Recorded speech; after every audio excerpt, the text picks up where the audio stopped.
أسئلتهم بس كانت فلوسي أشتيش يعني بعد الكتب جبروکه دو فراس پرده سرکاتی پارلمان کردستان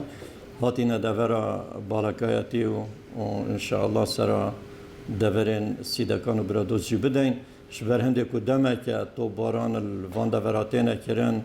خلقی کی سیویل دبت قربان مرمالات وان نشین السر گند و زوزان خوابجین آواره دبن ام هاتیم بو هنده راپورت که چه که اینوش نزی و وان نخوشیا ببینیم وان تو بارانو ببینیم گل اداره یا چومانه و دورو برا رینی نخواره بو اوی بشین دنگ خلق خواه بگین نسرکاتی پارلمان کردستان تو رژیدا بو ارگان دیتره یعنی آنی ناو دولتی آنجی قنصل خانه و آنجی حکومت هرما کردستان ریا خدا بگهینی تا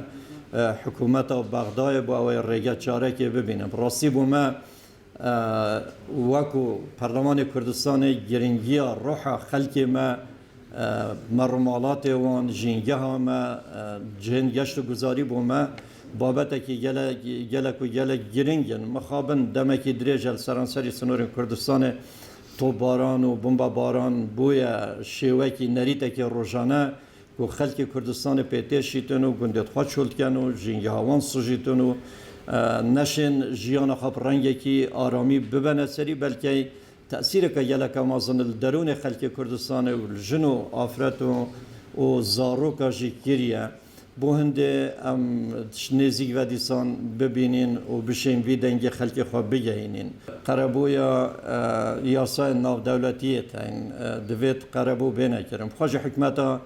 هرما کردستان زور جاره حول داینه موکو لجنه پارلمانی زور جاره منو سر سنورا گری اینه آمار مهمی داینه دست سرکاتی پارلمانی و تریا سرکاتی پارلمانی دا با حکومت چونه با حکومت بغداد چونه اول زیده تر وظیفه حکومت بغداد کو بشیتن بی ارکی رابطن مخابن حکومت فدرال بغداد حتی کنه که بی ارکی نرابویه دویتن حکومت هرما کردستان گلک جدیل سر بیر راوسین چونکی چندین ساله بصدان خلقی هاتی شهید کرن درامات و رز و باغت خلقیت هاتی نسوتن مرمالات وای هاتی کشتن هلویریجی بری چند ساله دیسان چند